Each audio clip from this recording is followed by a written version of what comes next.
Llevamos mucho tiempo, quizá todo el tiempo del mundo, esperando, aguardando una noticia que se confirme de una vez, la presencia de extraterrestres.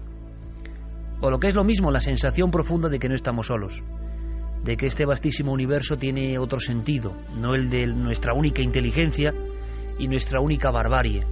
El ser humano, desde que tuvo conciencia de su poder, se empezó a encontrar muy solo, miró a los cielos y buscó respuestas. Respuestas que la ciencia nos dice cada vez están más lejanas. Pero existe en todos nosotros, en nuestro corazón, en nuestra alma, en lo más profundo de nuestra mente, esa incógnita. ¿Seremos los únicos? Y si somos los únicos, como algunos creen, ¿qué sentido tiene todo esto? ¿Qué sentido tiene este infinito que se expande hacia algún lugar? Ha habido muchas noticias a lo largo de estos últimos siglos. Algunas en viejos legajos causaban gran expectación. Hace unos 150 años comienza a tenerse una idea firme de que en otros astros puede haber otras civilizaciones y que nos visitan. Científicamente también ha habido pruebas, ha habido desafíos, ha habido análisis. Cada vez que surge algo de este tipo, como lo que vamos a contar esta noche y que es noticia, evidentemente, para todos los que amamos el misterio, para todos los que amáis el misterio y la ciencia, es la gran noticia de la semana, quizá del año y quién sabe si del siglo. Un experimento ha logrado que todos pongamos nuestra mira, nuestro teletipo, nuestra visión en unas minúsculas entidades aparentemente biológicas. A estas horas de la noche, estoy seguro, amigos de España y de todo el mundo, que ya conocéis la noticia. Por ejemplo, el diario ABC, con crónica de José Manuel Nieves, decía: científicos británicos creen haber hallado vida extraterrestre.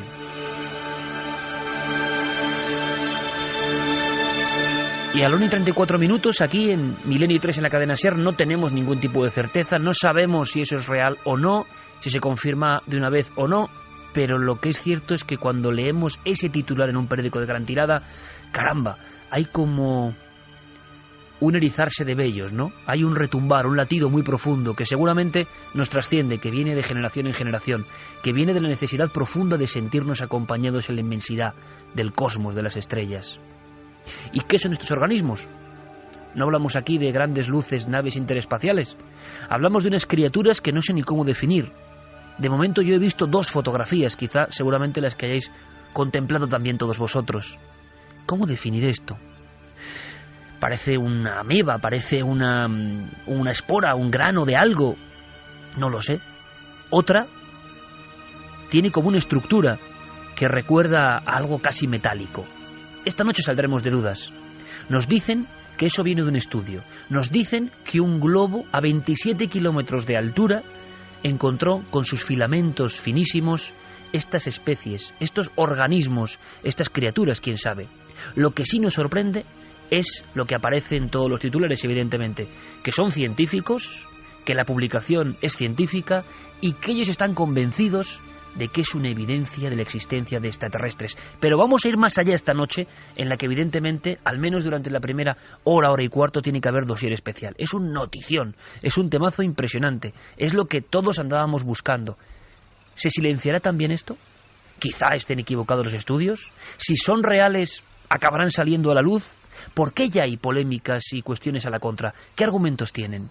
Pero ojo, estas diminutas entidades biológicas, ¿de dónde vienen? ¿De cometas? Si es así, ¿fecundaron otros planetas? Si es así, ¿la vida empezó en otro lugar que no es la Tierra?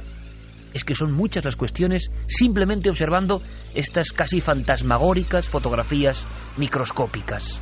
Criaturas microscópicas, sí, que se han hecho más populares que cualquier otro personaje, porque lo que hay en ellas, en su diminuto cuerpo, en su corporeidad tan pequeña, es inmenso, es la gran respuesta. Lo lógico esta noche es empezar escuchando directamente, creo que es importante, al protagonista, al científico que en la Universidad Británica de Sheffield ha capitaneado toda esta extraña experiencia, que tendremos que contar muy bien cómo ha sido para entendernos. Él es Milton Wainwright, Departamento de Biología Molecular y Biotecnología de esa universidad. Han encontrado algo que para él puede cambiar la historia.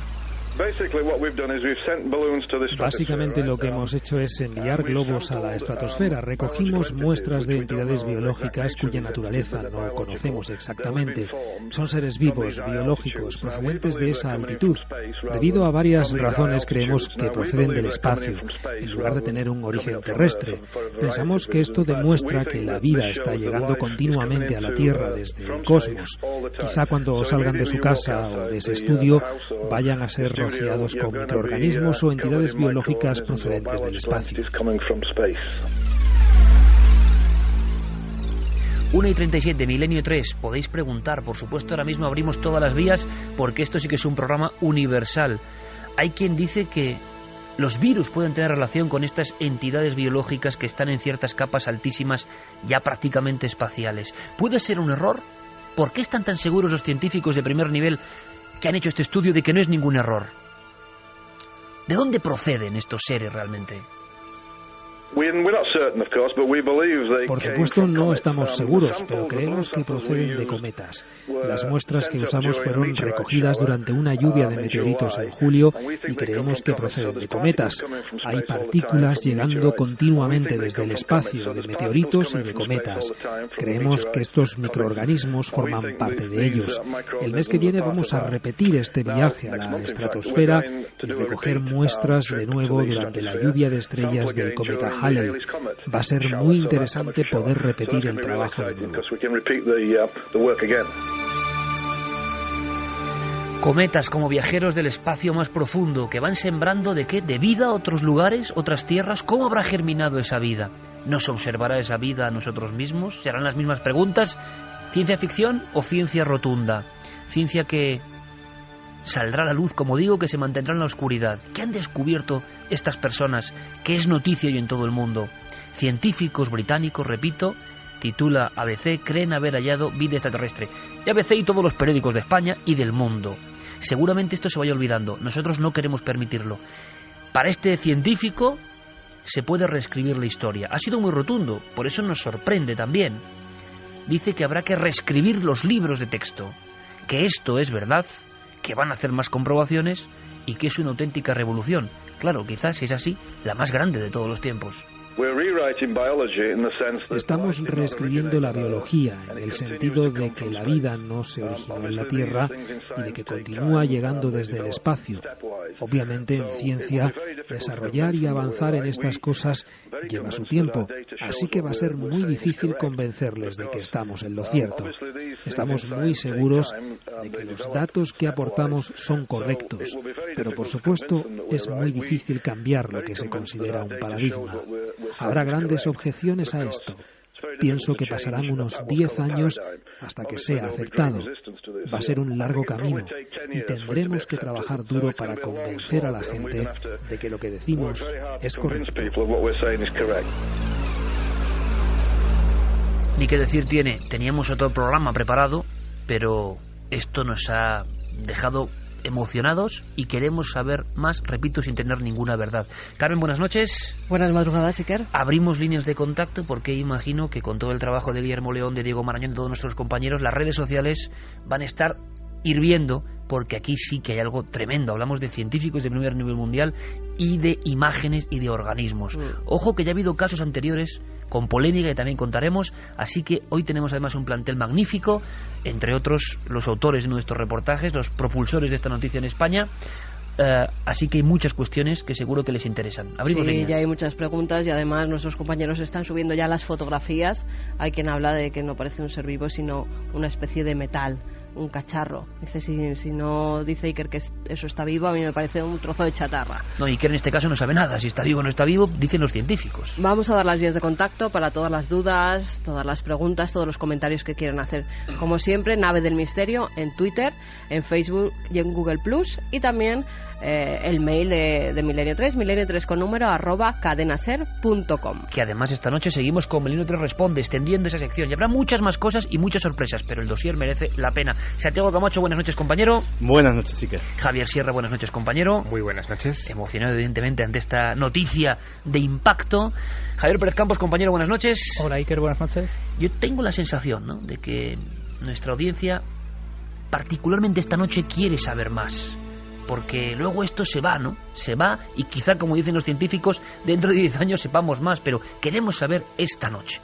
Nos acompaña José Manuel Nieves, conocido de todos vosotros y hombre que firma esta crónica y que de inmediato, tengo que decirlo, me dijo, esto es un temazo impresionante, y así nos lo hemos tomado, porque lo es, sin duda alguna. A estas horas, a la 1:42, después de varias horas enviada la crónica, conocidas las fotografías, vistas las polémicas, ¿tu emoción continúa? José Manuel, bienvenido, buenas noches. Sí, por supuesto que continúa. Por supuesto que continúa porque yo soy un gran convencido y todos los científicos son unos grandes convencidos de que por ahí fuera hay vida. Eso está claro. Se están destinando miles de millones de dólares, se están destinando investigaciones larguísimas, se están buscando planetas parecidos a la Tierra, se está buscando organismos en Marte, se van a intentar buscar en algunas lunas de Saturno y de Júpiter, y donde menos te esperabas encontrar un organismo extraterrestre es aquí mismo, ¿no? ¿Nos puedes hacer, José Manuel, una gráfica sencillísima de cómo ha sido el experimento, casi para que lo visualicemos?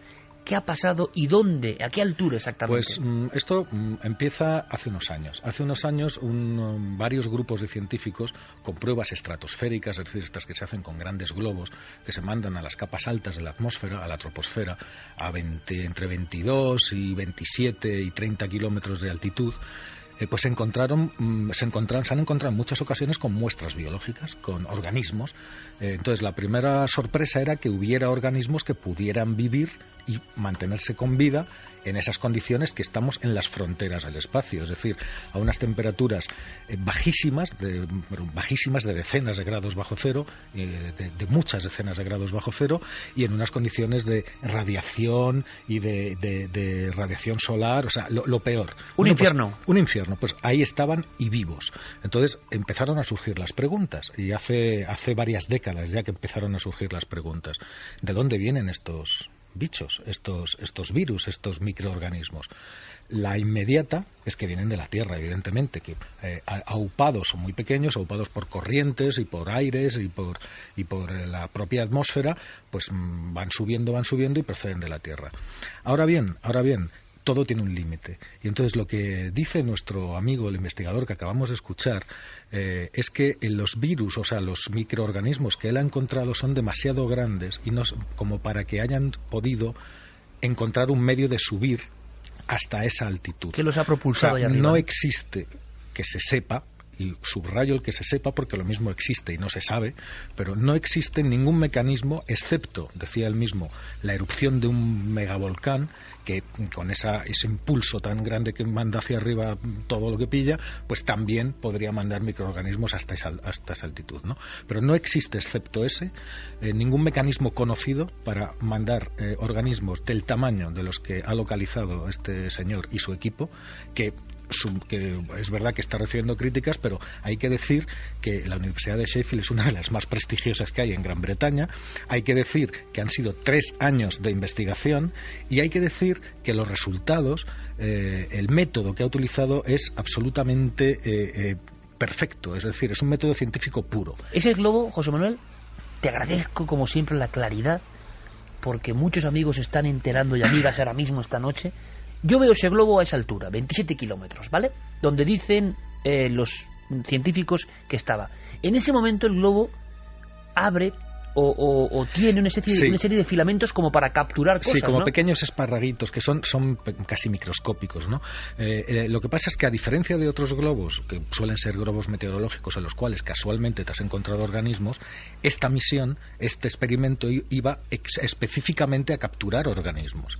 Esa es una de las mayores diferencias. Y estaba preparado, por lo tanto, pues para capturar esos organismos y para realizar los primeros análisis. ¿Qué es lo que han hecho? Envían este globo, y cuando está a una altitud superior a los 22 kilómetros, entre los 22 y los 27, se despliegan por toda la superficie del globo como si fueran una especie de pelillos.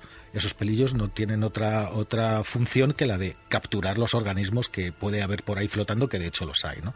Entonces, después, todo eso se vuelve a cerrar, se vuelve a encerrar. ¿Para qué? Para que cuando el globo baje no haya peligro de contaminación, porque puede ser que cuando esté bajando, pues a 500 metros de altura, que es muy fácil que haya cualquier tipo de cosa, o a 200 metros o a 1 kilómetro, se contaminen todos esos pelillos con microorganismos que son de aquí de la Tierra. Y esa es una de las dudas que yo he empezado a ver que se están exponiendo.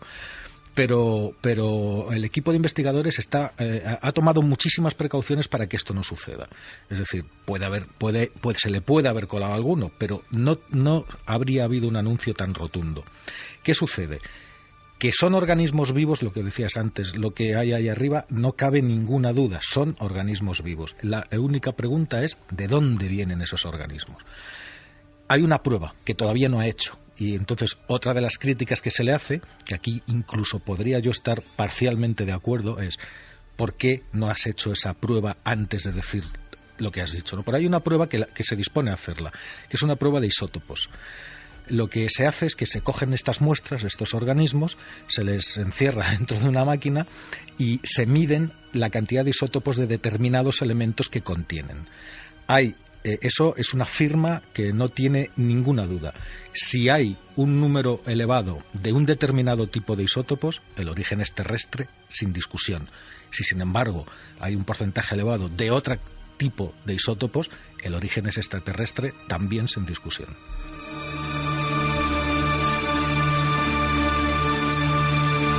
Pues es bonito a estas horas de la noche, para todo el mundo ya, recibir esta lección, verlo tan claro, y encima el maestro Jeremy Martínez de fondo poniendo Australia, ni más ni menos, ¿no?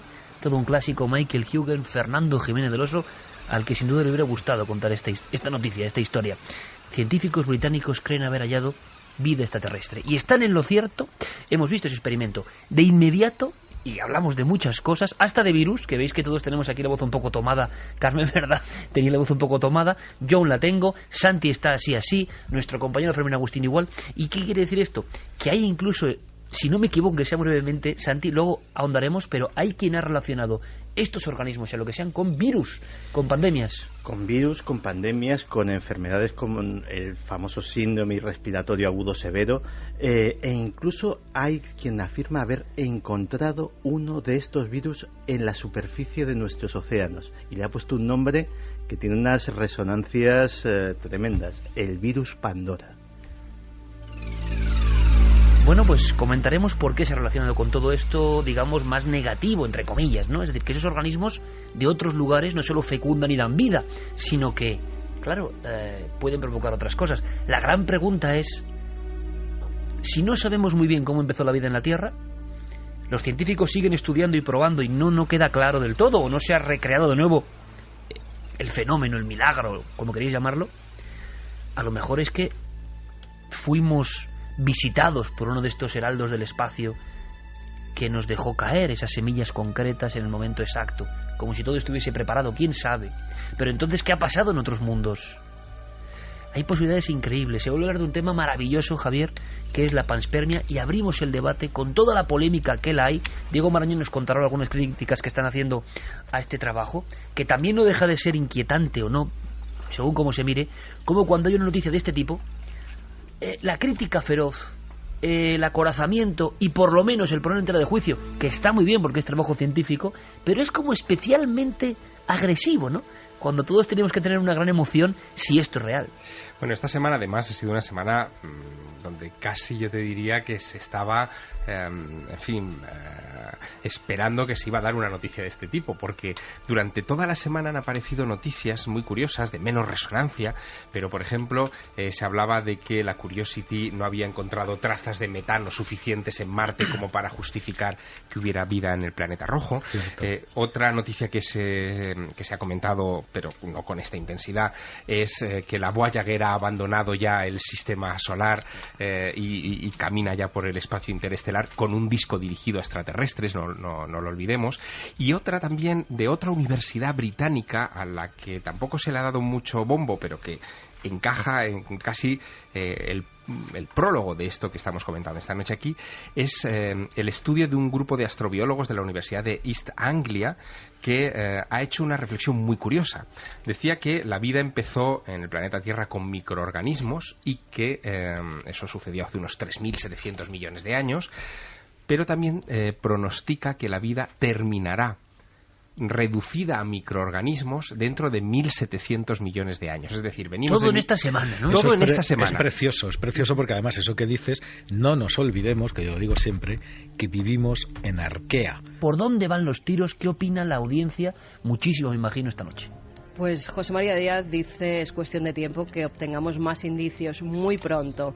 Carlos de Lorca, hola milenarios, si al final se confirma que esa es vida extraterrestre, ya sea procedente de un cometa, un asteroide, una luna u otro planeta, no solo se habrá demostrado que tal vez no somos los únicos que pululan por el universo, sino que por encima de todo se habrá encontrado la respuesta a la gran pregunta que todos nos hemos hecho alguna vez. ¿Hay vida extraterrestre? Doki dice, buenas noches queridos Iker, Carmen y equipo. Ojalá se confirme y se anuncie oficialmente que existe la vida extraterrestre. Aunque sean organismos simples, es un gran paso más allá del punto en el que nos encontrábamos. Si se confirma, deberíamos hacer una fiesta milenaria para celebrar que se haya aceptado algo que los seguidores del misterio no nos cabía duda desde hace años. Nos dice Ernesto Cabello, ¿han seguido vivos estos microorganismos una vez ya en la Tierra? ¿Eso se sabe algo, José Manuel? ¿O no ha trascendido? No lo sé. No ha trascendido. No. Vamos con más preguntas. Ignacio Rafael. Las 5 paradojas de la vida en la Tierra. Las 3 son muy técnicas, pero 2 son impresionantes. La primera es la que se llama la paradoja del alquitrán. Es decir, toda la vida es un material orgánico al cual se le infunde energía y se convierte, pasa de ser ladrillo de la vida a organismo vivo. Entonces, en laboratorios, y ya sabiendo todo lo que sabemos, se ha intentado miles de veces, de todas las maneras. Hazme caso, José Manuel, porque quiero hablar exactamente del origen de la vida y sus misterios en concreto. Una cosa es el hallazgo y ahora vamos a ir a esa otra parte que es apasionante. ¿Te parece? Perfecto. Vamos a hacer una cosa.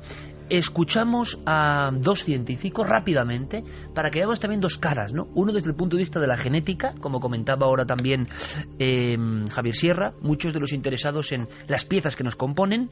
Nicolás Jouvet nos habla pues con ciertas dudas de qué ha pasado. Y vamos a escuchar también seguido prácticamente a Miguel Gilarte, nuestro amigo director del Observatorio Astronómico Albán de la Plata, seguidor de cometas, ¿no?, de alguna forma, y de meteoros, que es un convencido de que esto es real.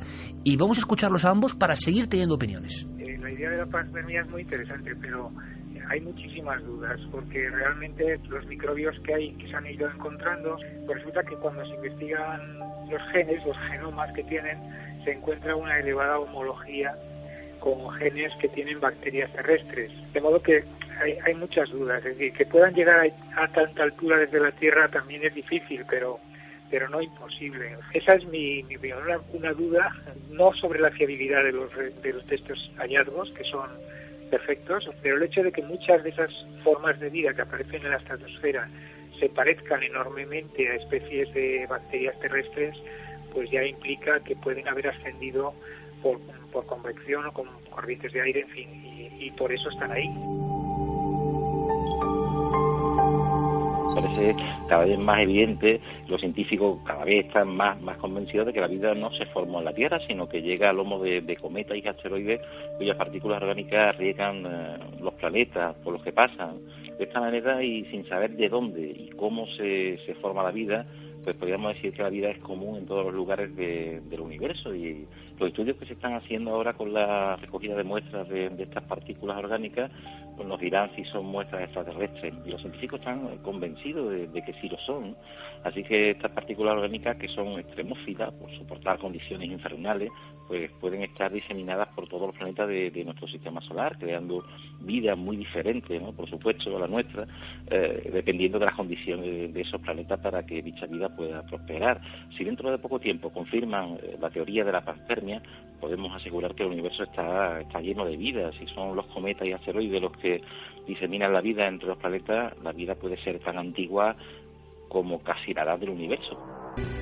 Expertos en genética, catedráticos de genética, expertos en astronomía, expertos científicos, todos imbricados de alguna forma en el mayor misterio. La vida, decía Miguel Gilarte, podría ser quizá tan antigua como el propio universo. Es enigma sobre enigma, y ha ocurrido prácticamente hoy mismo, ¿no?, esta semana, pero hoy hemos conocido de una forma rotunda los resultados. Aunque sea brevemente y para acoplarse al debate, para dar una información más sobre la que luego discutiremos. Yo le preguntaba a José Manuel Nieves, el hombre de la ciencia, ¿no?, en ABC y compañero de alguna forma de esta nave hace muchos años, si cree que podía haber reacciones. Parece que las ha habido, algunas furibundas, ¿no?, de inmediato. ¿Por qué?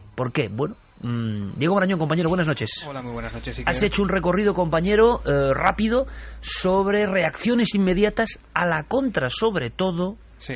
No con la emoción de Nieves o de Gilarte o de otros grandes investigadores, ellos mismos, ha habido como un recelo, ¿no?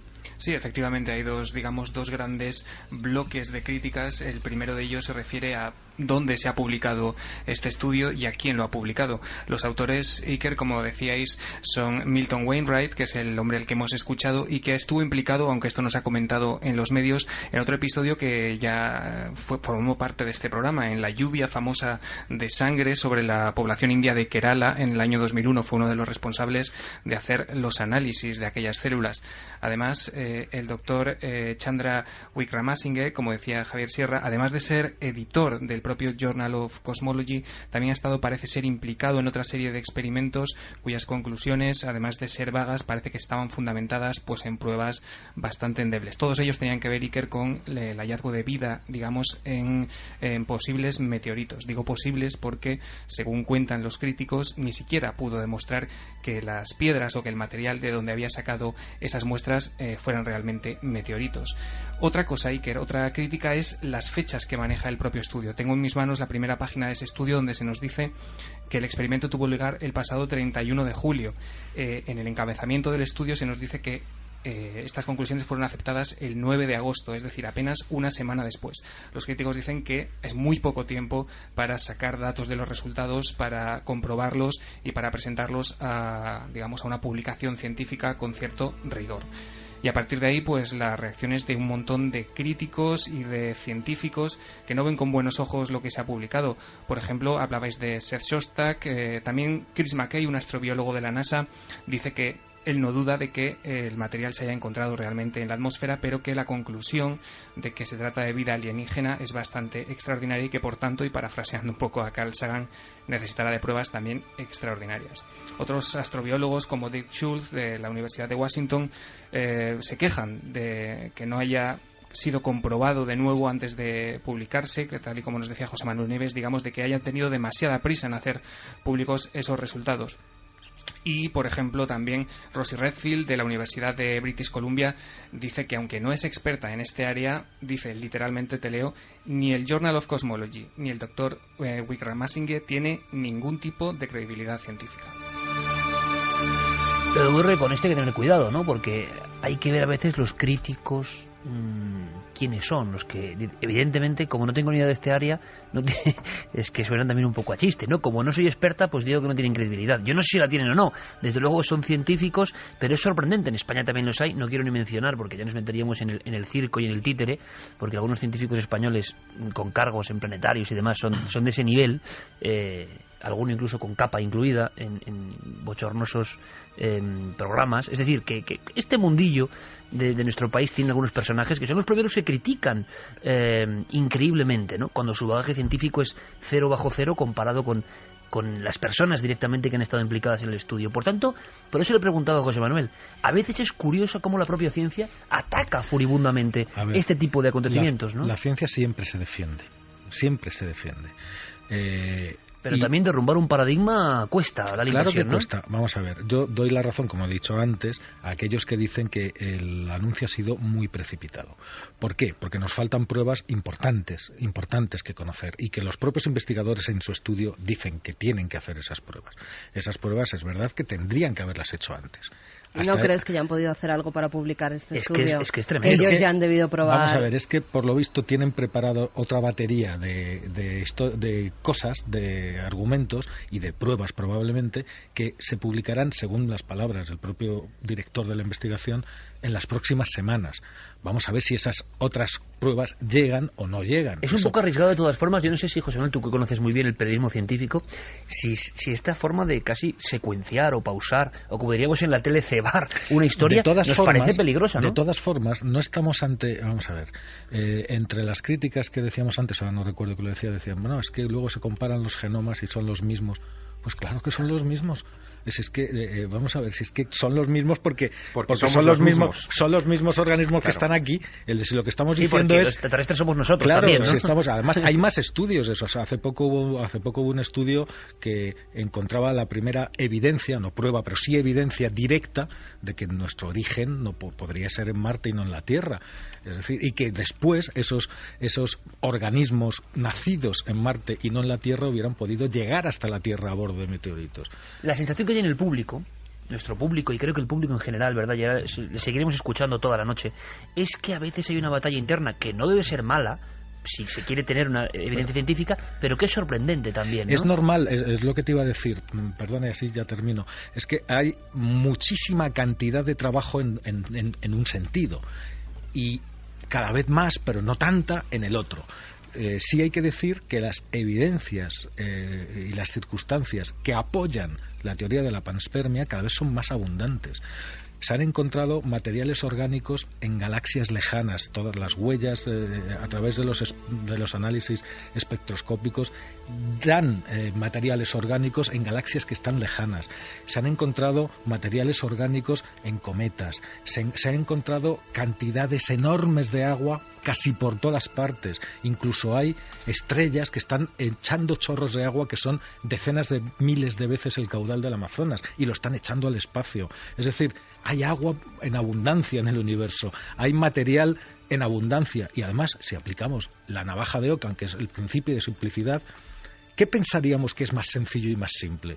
Que la vida haya salido casi por una especie de milagro, y no me quiero meter con religiones, solamente en un lugar, o que sea una característica propia de este universo y como tal se manifiesta en distintos lugares. Desde un punto de vista lógico, la batalla de los que apoyan la panspermia está, yo creo que ganada. A medida que profundizamos... Falta la prueba definitiva. Sí, falta la prueba. Pero José Manuel, a medida que avanzamos en el conocimiento del universo, y es verdad que hemos ganado mucho conocimiento en estos últimos 20 años, cierto, sí. Se suman más pruebas a favor de la panspermia, mientras que en todo este último tiempo, las pruebas que certificarían o que apuntarían a lo contrario, los indicios que apuntan a lo contrario, no han crecido. No han crecido. Es decir, y además las experiencias de laboratorio, que es lo que apuntaba antes, no han dado absolutamente ningún resultado. Es más, han fracasado. Es decir, los intentos que se han hecho últimamente por tratar de reproducir los experimentos de crear vida... Hazme caso, que es muy interesante, muy interesante. Con un sí o un no, si esto es verdad, ¿lo acabaremos sabiendo? Yo creo que sí. La verdad es imparable. Sí, en este caso sí. Rotundamente sí. ¿Qué opina nuestro público? Piensa que si no se lo cargan antes, puede que sí. Por eso, cuéntanos un poco antes de escuchar algo importante. Pero hay más que piensan que esto al final se va a quedar en nada, que lo van a ocultar. Cuéntame. La ausencia de prueba no es prueba de ausencia. Carl Sagan nos ponen una cita. Antonio García dice, ¿cuántos organismos de la Tierra podrían vivir a 27 kilómetros de ella? ¿Lo sabemos o no? Muchos. Más de los que nos imaginamos. De hecho, casi prácticamente cualquier microorganismo y cualquier virus es capaz de sobrevivir décadas en las condiciones más duras del espacio exterior. Lo que pasa es que hasta ahora no se han encontrado de este tipo, como los de este experimento. No se han encontrado, pero en la Estación Espacial Internacional están hartos de poner microorganismos en la ventana, como digo yo, que es una broma, ¿no? Les pegan por la parte de fuera y los dejan al aire meses y luego los vuelven a meter dentro y ven lo que ha pasado y ahí están. La fuerza terrible y tremenda de la vida también, ¿no? Claro que sí, y son capaces de sobrevivir años. Entonces, si juntas varias cosas, si son capaces de sobrevivir años en las más duras condiciones del espacio, y si se demuestra que hay trasiego de materiales entre mundos, como por ejemplo hay centenares de rocas marcianas en la Tierra que han llegado pues por carambola, porque choca un meteorito en Marte, levanta un montón de escombros y algunos de esos escombros llegan hasta la Tierra, otros llegan hasta la Luna, otros llegan hasta Júpiter, o sea, llegan a todas partes. Y hemos mandado naves a Marte que podían llevar microorganismos terrestres que pueden estar ahora mismo en Marte desarrollándose. De hecho, la NASA somos como las abejas ahora. La NASA tiene un departamento que es la Oficina de Protección Planetaria, que es la que se dedica a asegurar que ni nosotros contaminamos ningún otro planeta, ni lo que viene de otros planetas nos contamina a nosotros. ¿Y tú te lo crees con todo el ser humano? Ya sabes que el ser humano no contamina, ¿no? Vamos con titulares y quiero que escuchéis todos una cosa como muy emocionante. Como ese primer documento según lo que hemos puesto de una película, Prometheus, pues viene otro que de verdad también yo creo que es que viene que ni pintado para esta noche de anhelo, ¿no? Y de descubrimiento. Ojalá sea verdad, ojalá no nos sintamos tan solos y tan únicos, ¿no? Aunque lo somos de alguna forma. Titulares. Daniel González dice, si la vida humana se creó a partir de microorganismos o de seres unicelulares, ¿por qué no pensar que esos microorganismos encontrados en la estratosfera sean los orígenes de nuestra vida y que, por tanto, los seres humanos provengamos del espacio exterior? Santiago Muiños dice, ¿no podrían haber sido transportadas ahí por algún artefacto terrestre lanzado al espacio? Melissa Caro, flipando con el primer tema de hoy en Milenio 3. Especial gracias a José María Nieves por la claridad para los no científicos. Luis Guerrero, ¿y si fue una erupción volcánica de hace años y esos microorganismos llevan siglos dando vueltas? Mecanismos de preservación. Roberto Díaz, ya era hora de encontrar algo ahí fuera. Al final la ecuación de Drake no estaba mal encaminada. Juan Nieve, la egolatría del ser humano es infinita, en lo que concierne a la posible vida extraterrestre. Bien, también. La ecuación de Drake decía que podía haber miles de millones, creo que, de vida, ¿no? Bueno, de él hablaba civilizaciones. de civilizaciones. Él hablaba de hasta 100.000 civilizaciones en nuestra galaxia. Solo en nuestra galaxia. Civilización, es decir, no estamos hablando de microorganismos, sino de criaturas inteligentes a nuestro nivel, capaces, en fin, de muchas cosas. Y no lo decía uno con poca credibilidad, tampoco, ¿no? No, además, fíjate, yo creo que luego si quieres hablamos de eso, pero en los años 60 especialmente y en los 70 hubo muchos científicos, quizá impulsados por la ciencia ficción y por sus lecturas, pero con mucha emoción, ¿no? Sí, que especularon mucho sobre la presencia de esas civilizaciones e incluso llegaron a elaborar escalas para poder buscarles en el universo, ¿no? Vamos a escuchar una cosa que yo creo que es el documento que faltaba, también viene del cine, porque en el fondo es el reverberar, el eco de la esperanza del ser humano. Repetimos, sean microorganismos, sean civilizaciones, sean gigantescas aeronaves, ¿por qué queremos que haya hermanos del cosmos si quizá nunca nos encontremos con ellos a lo largo de milenios? Pero queremos, ¿no? Es también otra de las incógnitas grandes de la vida, porque el hombre, el ser humano, siempre en el fondo sabe que este es un camino en parte solitario y lleno de incertidumbres. Y queremos también compartir el espacio infinito que no entendemos con otros como nosotros, con nuestra gloria y nuestra miseria, seguramente. Escuchemos. Dios mío, fue así. Hace cientos de millones de años hubo una súbita explosión de vida en la Tierra. Aparecieron los primeros animales y plantas multicelulares. Y nadie ha entendido nunca por qué ni cómo ocurrió.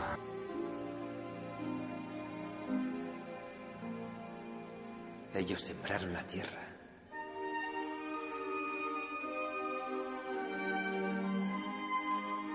Son nosotros. Somos ellos.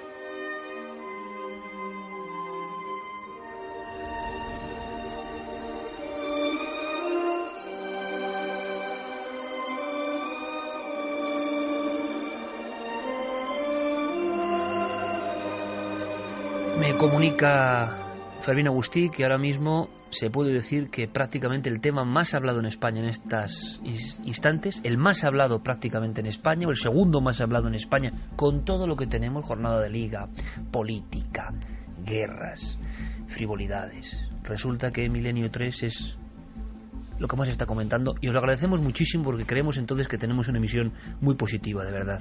Sí, porque a mí me encanta el fútbol, ojo, y muchas cosas, pero si unos minutos debatimos sobre esto, pensamos, reflexionamos, sobre gracias a todos. En los grandes medios de comunicación, quitando algunos periódicos como ABC, es que no se ha contado la noticia, es que casi no se ha dado. Ahora sí, ¿no? Ha habido repercusión, ¿no? Más o menos. Ha habido algo más. Pero no con la fuerza que tiene que tener una noticia así. Vamos a ver, incluso la noticia de que la Voyager ha abandonado el sistema solar, es decir, que hemos puesto el primer artefacto humano más casi allá nada de los límites de nuestro sistema solar, debería haber sido portada de periódicos y no lo ha sido. Es decir, bueno, pero eso indica otro gran debate de cómo está el patio, ¿no? Por eso yo critico muchas veces el patio, ¿no? Y todos los que estamos aquí. Y vosotros mismos, que sois muchas veces más críticos que nosotros. Pero si hay algo que define, nos guste más o menos al patio, de alguna forma, del inconsciente colectivo, el gran cerebro, es ahora mismo las redes sociales, donde se vuelcan opiniones críticas. Claro que sí, y nos encanta que nos critiquéis y que nos animéis, sobre todo que nos critiquéis para aprender. Pero resulta que hoy viene José Manuel Nieves, hablamos de esto porque es la noticia, nos reunimos con nuestra esperanza y lo que poco que sabemos y resulta que posiblemente ahora mismo se hable más de esto que de fútbol. Uno se queda como maravillado porque no todo está perdido y porque resuena, repetimos, el eco profundo en cada uno de nosotros de esto. Y claro, la gran pregunta es cómo surgió la vida, porque eso no nos lo cuentan. Y yo quiero, aunque sea casi en un teletipo, y ahora debatimos, que Santi Camacho me cuente algo que a mí me interesa mucho y casi pertenece a su mundo, los intentos constantes por reproducir ese momento, porque José Manuel, te confesaré, Javier, Javi, Carmen, a todos y a todos los espectadores radioyentes esta noche, que yo no acabo de entender muy bien, y si me dicen que es un milagro yo me lo creo, y no sé si hablamos de religión o no, se puede hablar aquí de lo que se quiera, desde luego, pero claro, que no se vuelva a repetir algo que es el nacimiento de la vida, caramba, le pone ese momento en una órbita muy misteriosa. Pues la verdad es que intentos ha habido muchísimos, y intentos de conseguir vida no se ha conseguido jamás. Lo más que se ha conseguido es formar en ese laboratorio alquímico en el que se intentaba recrear esa sopa primigenia, que los que creen que la vida se originó en la Tierra, originó ese material, pues aminoácidos, ladrillitos que luego más tarde, después de miles y miles de recombinaciones, sí que se podrían convertir en moléculas de ARN y de ADN. Pero nadie en el laboratorio ha reproducido otra vez la chispa de la vida. Los dos equipos que más cerca han estado, el primero fue el de Stanley Miller, que en los años 50 consiguió crear esos aminoácidos en un laboratorio en condiciones que intentaban simular de alguna forma esas condiciones de la Tierra primigenia. Pero digamos que era un logro muy modesto. Hace relativamente poco, en la Universidad de Manchester, el profesor John Sutherland encontró una forma más fácil de hacerlo, que era, en vez de utilizando para la combinación de los aminoácidos, digamos, las moléculas de los que se componen, recurrir directamente a los azúcares y a las moléculas más básicas y dejar a ver qué pasaba si se recombinaban solas. Curiosamente encontró que llegaba a los mismos lugares que el equipo de Miller muchas décadas antes, pero utilizando incluso elementos más básicos, incluso elementos mucho más simples. Pero ahí estaba lo que decía Javier Sierra hace un momento. Es decir, podemos tener aminoácidos de todo tipo en cantidades industriales. Móntalos y crea una molécula de ADN, que es algo tremendamente complejo. Mira, hace poco, y esto le gustó a José Manuel Nieves, en Valencia, ¿no? Estuvimos en el Museo de las Ciencias. Sí. Bueno, en fin, yo no voy a dar mi opinión. Es impresionante la estructura, pero había una cosa que era como muy humilde, pero impresionaba, que eran unos mapas del genoma, de alguna forma, la decodificación de cada pequeña patita de cada uno de los pequeños organismos que nos componen, para que todo el mundo lo entienda, y qué definía cada uno de ellos, ¿no? Entonces tú veías que en lo más mínimo había una complejidad digna de ordenadores potentísimos, o mucho más allá. Con Nieves lo hemos hablado, cómo es muy difícil que el ordenador más potente, sí en cálculo y sí en otras cosas, pero se aproxime a la complejidad de nuestro cerebro. Y sin embargo, oficialmente, José Manuel, oficialmente, lo aceptado es que la vida surgió de una serie de azares y casualidades, que con esa, vamos a llamarlo, vulnerabilidad del inicio, se abrió paso hacia una complejidad que nos parece increíble, que yo no acabo de entender, y yo no sé si oficialmente se sigue aceptando esto de la sopa primigenia, que sería bueno que había claro que sí. Y date cuenta de que eso es como volver ¿cómo se llama? A la generación espontánea que decían en los siglos XVII. O sea, en el siglo... Personas, mata a todos los mamíferos y luego muere dentro del organismo. No muestra señales de haberse adaptado a la especie humana. Quizá esto solo es lo que parece una forma de vida extraterrestre, la primera con la que nos hemos encontrado.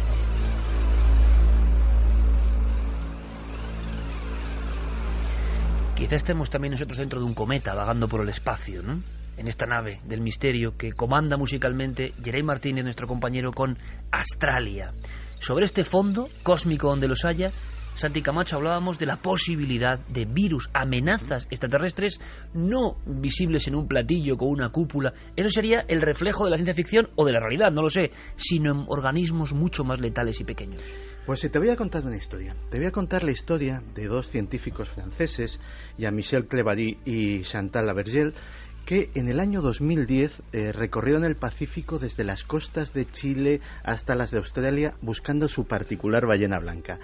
Ellos sabían que existía, pero creían que no era lo que les habían dicho sus colegas que era. Era una bacteria que infectaba a las amebas y a otros organismos unicelulares y que, lógicamente, pues los devoraba y acababa con ellos.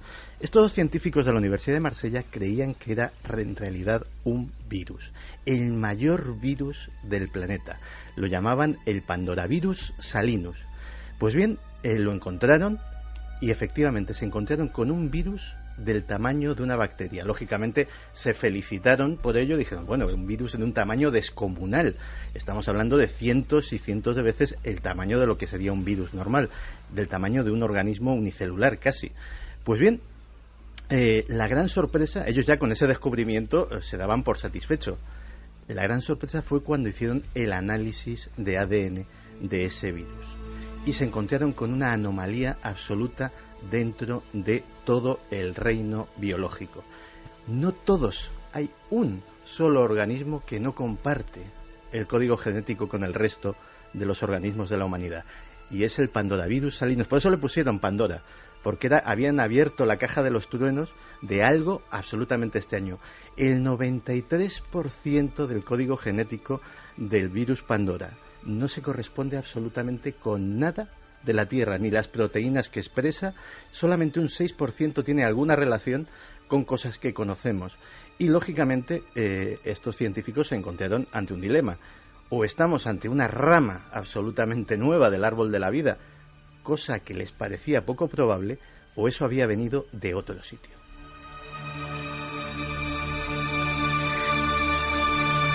¿Podría ser? No necesariamente. El problema es que dentro de las discusiones sobre la vida o la no vida, los virus resulta que están en la frontera. Es decir, no sabemos si un virus es una cosa viva o no. Así que no deja de ser alucinante. Sí, hay mucha polémica y mucha discusión, porque es verdad que tienen un material genético, pero un material genético que se recombina de una manera porque no tiene nada alrededor. Es decir, es como un material genético puro, casi puro, ¿no?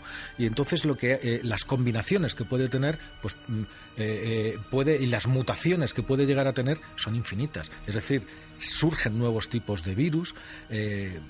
Pues en cuanto cambien las condiciones, lo único que puede cambiar un virus para adaptarse a esas condiciones, que se adapta prácticamente a cualquier cosa, es su genoma. Y lo hace, y lo cambia. Entonces, ese virus Pandora, que tiene tantísimas...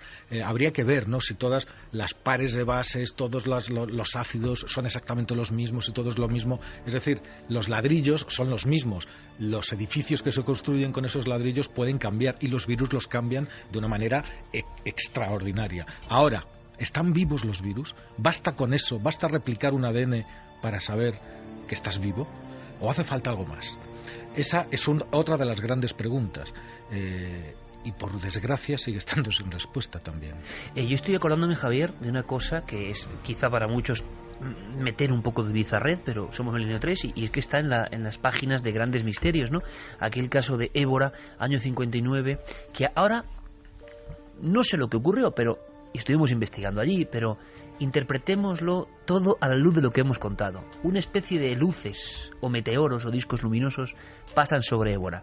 Caen unos filamentos y en esos filamentos el profesor Amaral y otros, años 59, imaginaos los medios, bucean y encuentran algo que parece una extraña araña, pero nunca vista.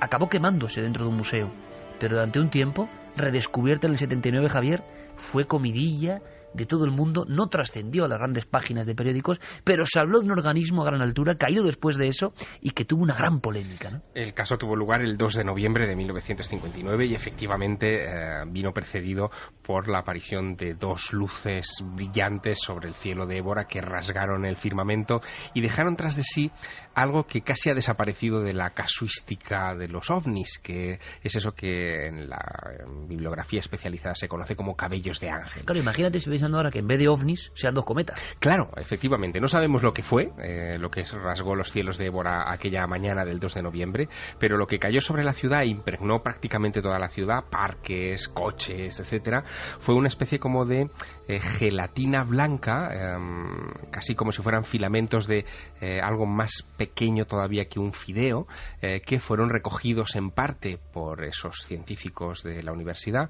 y sometidos inmediatamente a un pequeño examen.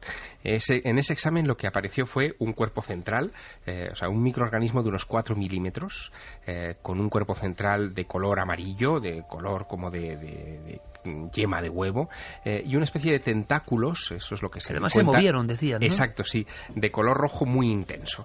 La verdad es que esos colores se fueron degradando en los siguientes días y durante los meses consecutivos terminaron convirtiéndose en una tonalidad uniforme, marrón, hasta que al final aquello quedó completamente inerte y que durante cerca de 2 años estuvieron en un frasco en la universidad hasta que terminaron deshaciéndose. Tuvieron que pasar 18 años para que el informe de aquellos científicos saltara a la opinión pública, y la verdad es que levantó mucha estupefacción. Los científicos en su momento no se atrevieron a publicarlo sencillamente porque lo que habían encontrado en esos filamentos, en ese cabello de ángel caído de esas dos luminarias, no tenía explicación. Claro, ahora a la vista de todo esto que estamos examinando, ¿quién sabe? ¿Quién sabe? Iba a decir lo mismo. Porque han ocurrido otros fenómenos que se han ido perdiendo. Por ejemplo, uno que sé que le entusiasma a José Manuel Nieves, que ha entusiasmado a la audiencia aquí en Milenio y en televisión, en Cuarto Milenio, que es aquella lluvia de sangre, donde al parecer hay participantes en aquella lluvia de sangre, en aquel trabajo científico, y algunos de los de este nuevo trabajo de la Universidad de Sheffield. ¿Qué pasó con aquella? Creo que eran, no sé si 50.000 toneladas, una barbaridad tremenda en Kerala. ¿Qué pasó? Vamos a ver, siguen investigando. Lo último que sé de ellos es que siguen investigando. ¿Qué sucede? Yo soy el primero que tengo una gran impaciencia, ¿no? Hablabas antes de la Voyager que ha salido del sistema solar, pero es que llevamos 1 año y medio diciendo que está saliendo, que sale, que ha salido, que no ha salido, que sí ha salido, que no ha salido, y la ciencia avanza a su ritmo. Es un contraste con el periodismo, ¿no? Sí, y lo mismo, claro, nosotros estamos deseando que pase y si no, hacerlo pasar casi para que poderlo contar, pero no, hay que esperar sus tiempos, no sabemos cuáles son. ¿Es más serio lo de la lluvia de sangre de Kerala de lo que parece? Yo creo que es igual de serio que como lo dijimos, porque no hay nada nuevo. Sé que siguen trabajando y eso es bastante. Para mí eso es bastante. Y esto que estamos hablando hoy de estos organismos en la atmósfera, veremos a ver el tiempo que dura. No se trata ni de silenciar ni de no silenciar, se trata de que la investigación tiene que seguir su curso. Y si su curso, recordemos otro granito, el bosón de Higgs. ¿Cuántos años estuvimos esperando a que dijeran por fin que habían encontrado el bosón de Higgs, y incluso después de encontrarlo no lo decían al 100%? Claro, estamos acostumbrados... Pero es que la ciencia funciona, tiene que funcionar de esa manera. O la historia de los neutrinos, ¿no? Que luego hubo esa polémica y... Claro, ahí se encontró que había un fallo. Pero claro, precisamente para eso, para agotar todas las posibilidades de que sea un fallo, sobre todo cuando estamos hablando de descubrimientos que pueden ser excepcionales. Entonces, como decía Sagan, un gran descubrimiento, o sea, una gran afirmación necesita de grandes pruebas, y cuanto más grande es esa afirmación que tú quieres hacer, más pruebas necesitas y más tiempo necesitas. Por ejemplo, el origen de la vida, decir tan alegremente que nació en la Tierra. Menudas pruebas hacen falta. Pues os pido, porque ahora vamos rápidamente con Milenio te responde, brevedad, por favor. Vinimos, en vuestra opinión, panspermia, os pido brevedad. ¿Es una teoría que va ganando peso? ¿Creéis que es posible? Para mí está muy claro. Es decir, yo creo que Francis Crick tocó en la llaga cuando hizo... avanzado, ¿no? Exacto, cuando hizo aquellas declaraciones. También Fred Hoyle, que fue otro importante astrónomo que estudió este asunto de la panspermia. Y dejaron en el aire ambos, tanto Fred Hoyle como Francis Crick, una duda que a mí es la que me sigue corroyendo a fecha de hoy. ¿Panspermia natural o panspermia dirigida? ¿Qué sería? Pues la natural sería un proceso cósmico que estaría en todas partes, y la dirigida es lo que pensaron algunos, casi en clave de ciencia ficción, de ¿y si la Tierra, junto con otros muchos planetas, en torno a otras muchas estrellas de esta galaxia, fueron sembradas deliberadamente por una supercivilización? ¿Y si somos el producto, efectivamente, de una cosecha? 20 segundos, Santi. Muy sencillo. Cada vez que hemos sabido algo nuevo de la naturaleza, del universo, de las leyes que lo rigen, siempre lo que ha prevalecido es la solución más sencilla y elegante. El universo parece regirse por la sencillez y la elegancia. Y en este caso, evidentemente, la alternativa más sencilla y más elegante de todas las que se han planteado sobre el origen de la vida en nuestro planeta es obviamente que haya venido de otro sitio. José Manuel, el colofón. Yo creo que efectivamente la teoría de la panspermia no solamente es creíble, sino que además es posible y plausible. O sea, cada vez estoy más de acuerdo con ella. Da la impresión, ¿verdad, compañeros?, que aunque hay pioneros como en todo, claro, cuesta un tiempo, ¿no? Y es revolucionario. ¿Y cuántos pioneros? Ya hemos contado aquí los casos sangrantes de Sautuola y tantos otros. Me estaba recordando eso, que no hemos aprendido nada, absolutamente nada. Lo que te acordabas y te sorprendía, porque sorprenderte no, me imagino. No, sorprenderme no, pero sí que es cierto que cuando empezábamos el programa y estaba hablando el científico que ha hecho el descubrimiento, decía, es que va a ser otro Sautuola, el pobre. Con esa vehemencia, ¿no? Totalmente. Claro, hay un proceso, los paradigmas formas, y se ha escrito mucho sobre esto, tiene una rigidez, pero da la impresión, ha pasado más de medio siglo desde los hallazgos de Francis Crick, de que poco a poco, claro, es que ahí están las pruebas, ¿no? La pena son estos pioneros que lanzan algo y no son correspondidos en vida, ¿no? Yo siempre me acuerdo, homenaje todas las veces que haga falta, a Sautuola, que murió habiendo descubierto el arte rupestre de Altamira y diciendo al mundo que había un hombre antiguo que pintaba, y vaya que sí pintaba, tanto que es inimitable. Y nadie le creyó. Y nadie le creyó y murió de pena, ¿no? Bueno, vamos con rápido colofón, por favor. Te invito, José Manuel, porque vamos a hacer, aunque sea otro tipo de preguntas, una rápida cuestión de Milenio Te Responde con nuestros compañeros, y te agradezco muchísimo la visita de hoy, que evidentemente has visto el impacto que ha tenido. Vamos con esos titulares, ¿no?, que nos mandan nuestros amigos y amigas. Un duca dice: la vida actual se debe a extinciones pasadas, que en otro planeta haya pasado exactamente lo mismo es bastante difícil. Pepe Corcín: el que los organismos de este mundo compartan gran parte del ADN indica que este se originó en un evento único. De Real Tweet: ¿por qué no ha aparecido ni aparecerá el eslabón perdido? Nos adoctrinan a su antojo. Hubo alteración genética no espontánea. Eso, si queréis, hacemos otro programa, ¿vale? Ya sobre el ser humano. Hacemos un día ser humano y su evolución. Y nos critiquen o nos alaben, que nos da igual, que haya follón es bueno porque se reabren las cuestiones. ¿Qué demonios o qué ángeles somos nosotros, no? Es decir...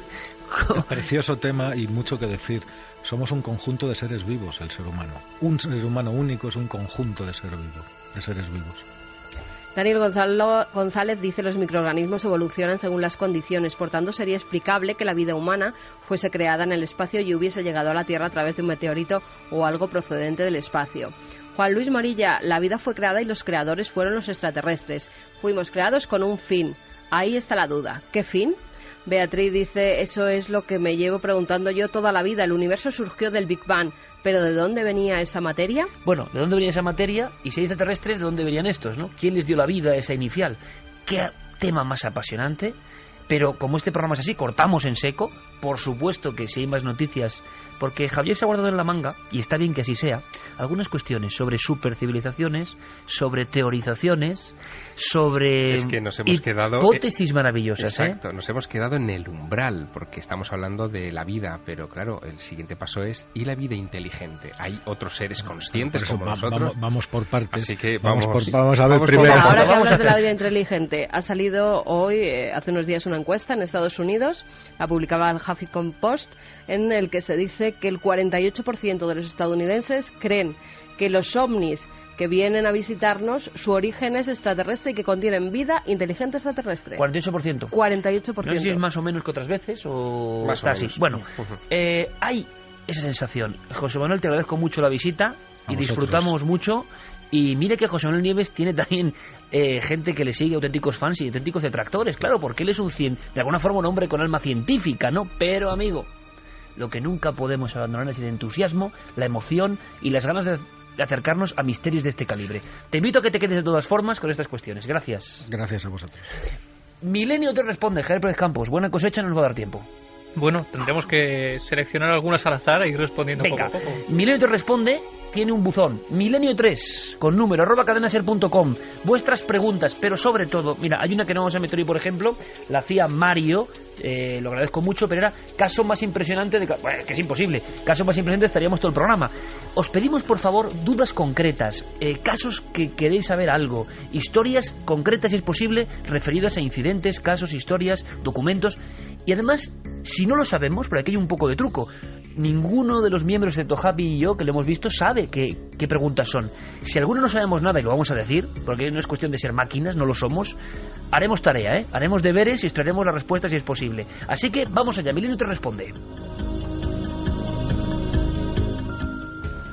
Hola, soy Ana de Madrid. La semana pasada hablaste sobre un caso de Vitoria que se habían quedado sin luz tras una aparición de ovnis. Quería saber si había casos parecidos en la península. Gracias. Rapidísimo, Javier Pérez Campos, que estás con eso. Sí, estaba con eso justo la semana pasada, parece que a la gente le ha interesado. Y bueno, en España hubo casos míticos, sobre todo en la década de 1970. Claro. con titulares tremendos como los del caso, ¿no? Los ovnis chuparon nuestra energía. Así titulaba ese misterioso apagón en el año 79 en el pueblo de Villacalagüey, León, donde además hemos estado llamando para intentar localizar a los testigos, a los principales testigos que vivieron aquello.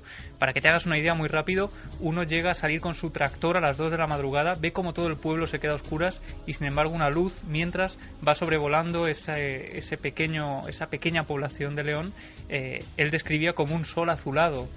Otro vecino, además, en ese mismo momento, cuando se queda a oscuras, dice que cree que el pueblo está en llamas. Y lo que te puedo decir, casi en petit comité, es que los testigos principales de aquella época, yo he podido hablar con ellos hace escasos días y no quieren volver a recordar este episodio porque en aquella época fueron tomados por locos y ahora que se ha pasado todo lo que vivieron, no quieren que vuelva a repetirse. Además, ¿os acordáis de las revistas antiguas en las que siempre había dibujos en los que se veía un ovni chupando la energía de las torres estas electromagnético, ¿no? Caso de Bolullos del Condado, otro gran caso mítico. En fin, estamos hablando de historias maravillosas, pero como veía Ana, efectivamente, hay muchos más casos, aparte de los que contamos la semana pasada. Esta me parece que va directa para Javier Sierra. Hola, soy Antonio de Valencia. Me gustaría saber si tenéis información sobre un tema muy interesante, sobre la isla Friendship. Muchas gracias, un abrazo.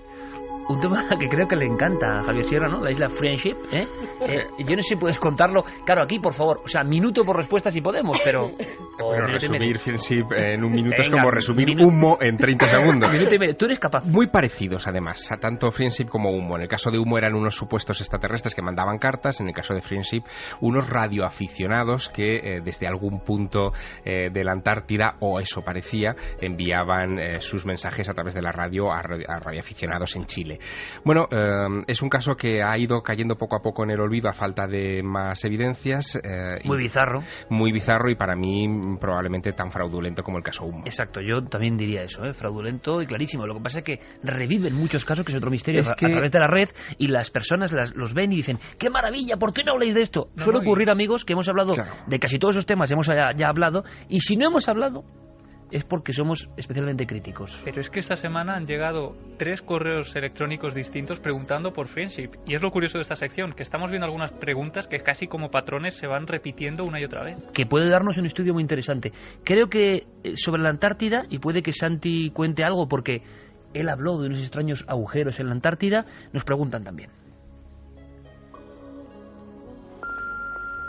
Hola, soy Javier Soto y nada, quería preguntar sobre las supuestas entradas que se encuentran dentro del centro de los polos y por qué no hay imágenes del centro de la Antártida. Muchas gracias, un saludo y felicidades por vuestro programa. Música de Vangelis. El centro de los pueblos yo no lo he entendido. O sea, no, sí. Yo sé a qué fotografías hace referencia. Es de tu mundo esto, ¿no? Sí, hay unas fotografías muy célebres que en las que se ve la Antártida con un enorme boquete. Sí, vale, negro. la Antártida sí, pero sí he preguntado por qué no hay fotos del centro de los pueblos también. De los polos. De los polos. Vale. Pensaba, es que yo decía que no hay fotos del centro de los pueblos.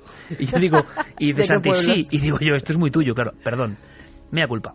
Sí hay. Lo que pasa es que hay satélites que son circumpolares y que de hecho su órbita atraviesa ambos polos y obviamente algunos de estos satélites pues tienen capacidad de tener cámaras fotográficas. Lo que pasa es que las fotos más difundidas, precisamente porque son, entre comillas, misteriosas, son las de ese enorme agujero en la Antártida, que en realidad es sencillamente porque los satélites que hacían la cartografía directamente... Pero hace 30 años. Sí, no pasa.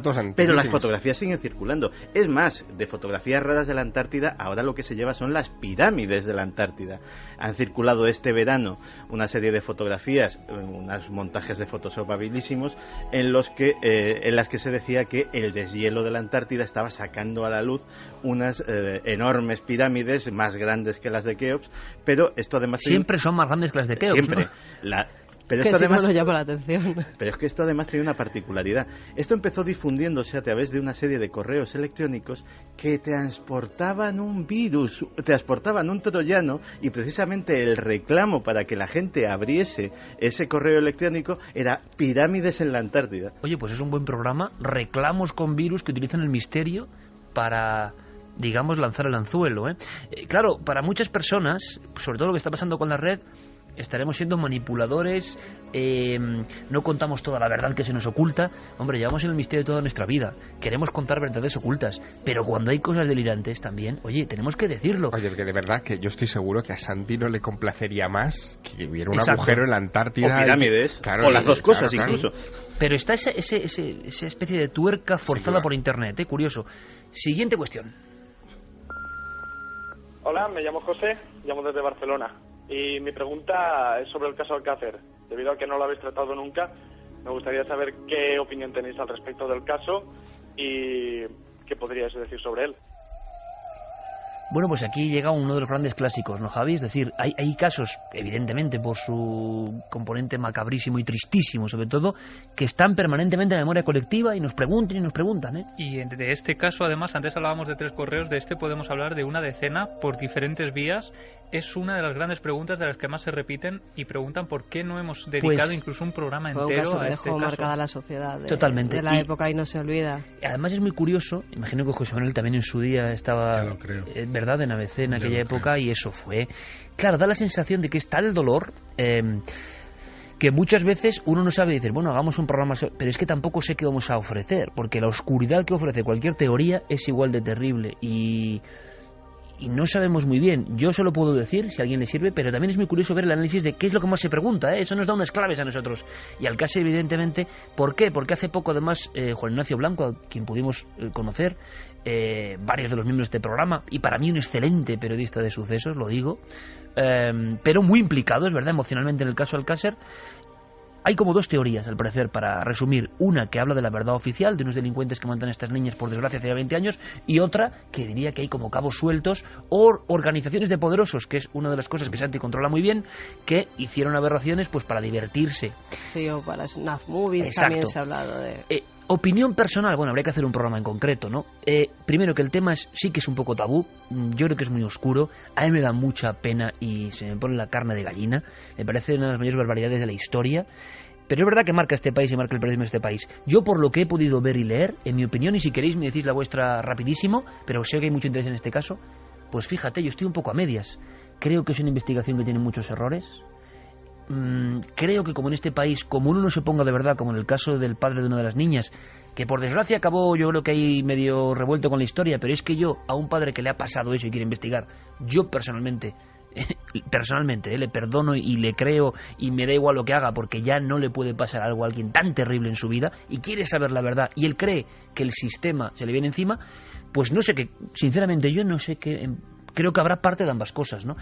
También la fuerza de las leyendas urbanas y teorías, no digo que sea esto, pero en crear grupos de poderosos que igual no era tan así, o sí, no lo sé. Me gustaría mucho vuestra opinión. Mira. Yo, sinceramente, he leído mucho Alcácer, como siempre en la biblioteca, de todas las teorías a un lado y a otro, y no tengo un juicio concreto, es la verdad. A mí personalmente, y no tiene nada de relación, a mí me recuerda mucho al caso Kennedy. Ya. Y me recuerda mucho al caso Kennedy porque hay una parte de la sociedad que ha decidido que se queda con una versión determinada y la multitud de cabos sueltos que hay prefiere apartarlo, y otra parte de la sociedad que ha decidido centrarse en esos cabos sueltos y obviar por completo la versión oficial. A mí los cabos sueltos me siguen pareciendo demasiados en ese caso en concreto. Sí, a mí también. Lo que no sé si los cabos sueltos generan toda una historia tan entramada como vieron los protagonistas de esta investigación, digamos, paralela, ¿no? Pero también entiendo muy bien a Juan Ignacio Blanco, en el sentido de el periodista que se obsesiona tanto con un tema que entrega su vida a él. Desde fuera se podrá ver de cualquier forma, pero yo entiendo que él quería hacer justicia de verdad. Yo lo comprendo. ¿Alguna opinión sobre el caso? Lo que pasa es que a lo mejor no le han dado los datos desde las dos partes, solo de una, y entonces se ha declinado. Es muy difícil hablar de un asesinato tan terrible como además, este. ¿No? Yo creo que por las dos partes hay información que se oculta, tanto los que han estado investigando por parte de las niñas como los investigadores oficiales. Hay información que no ha salido a la luz, no interesa que salga a la luz y no lo quieren aclarar. José Manuel, ¿te acuerdas, no? Sí, claro que me acuerdo. ¿O quién no se acuerda? A mí ¿no? aquello me pilló en el periódico y fue una conmoción. Como pocas quizá en nuestra historia, sí, porque ¿no? Primero por la crueldad de los asesinatos, luego porque empezaron a salir detalles muy escabroso sobre lo que habían sufrido esas niñas y las cosas terribles que les habían hecho. Y después porque también podemos decir que fue el primero de los grandes crímenes sangrientos de niños, que después por desgracia ha habido más y a lo mejor no han llegado a la intensidad que tuvo el de las niñas del Alcácer, ¿no? Yo recuerdo pánico además en sí, la sociedad. Sí. Yo en aquella época vivía por Torrevieja y se corrió el rumor de que Anglés estaba por la pinada de Guardamar. Bueno, el terror que había entre los padres era tremendo. Entonces, como fue un caso muy espectacular y fue el primero de estos grandes y con crímenes, individuo desaparecido por si faltaban cosas. Claro, pues se generó una alarma social que muy grande y se necesitaba una respuesta. Entonces, probablemente se precipitaron las primeras respuestas, se quedaron otras cosas en el tintero y las cosas después se fueron complicando y hasta hacer una madeja que todavía no se ha podido desenmarañar. Terribles cabos sueltos. Un día podemos comentarlo, no hay ningún problema. De verdad que si no hemos tocado este asunto es porque es tan triste y tan tremendo y no sabemos qué aportar. A algún gran profesional de la televisión y de la radio le costó su carrera esto. Dicen, cuentan, tampoco lo sé muy bien hasta qué punto la leyenda. Lo que sí sabemos es que Internet realimenta historias y que Alcácer sin duda es una porque muchas personas, sobre todo las descontentas con la verdad oficial, tienen mucha fuerza. Me parece bien porque cada uno defiende su idea de justicia, ¿no? Y con un principal imputado desaparecido. ¿Sabremos la verdad algún día? Bueno, pues no lo sé. Nosotros de verdad, y se ha visto aquí en el equipo, es que no lo tenemos nada claro. Como decía Santi, resumiendo, demasiados cabos sueltos, ¿no? Evidentemente. José Manuel Nieves, que ha sido un honor tenerte aquí y muchas más noches como estas de emoción, de ciencia y de misterio. Muchas gracias a vosotros, lo que queráis. Santi, Javier, hasta la próxima semana. Y que he disfrutado muchísimo. Que mañana nos vemos en Cuarto Milenio. Un abrazo, compañeros. Feliz semana. Ojalá la nueva semana nos traiga tanta intensidad. Oye, a ver. ¿Sabe? Y Javi y Carmen se quedan porque vienen sorpresas, Sorpresas que os invito a conocer después de toda la información aquí con los compañeros de la cadena SER.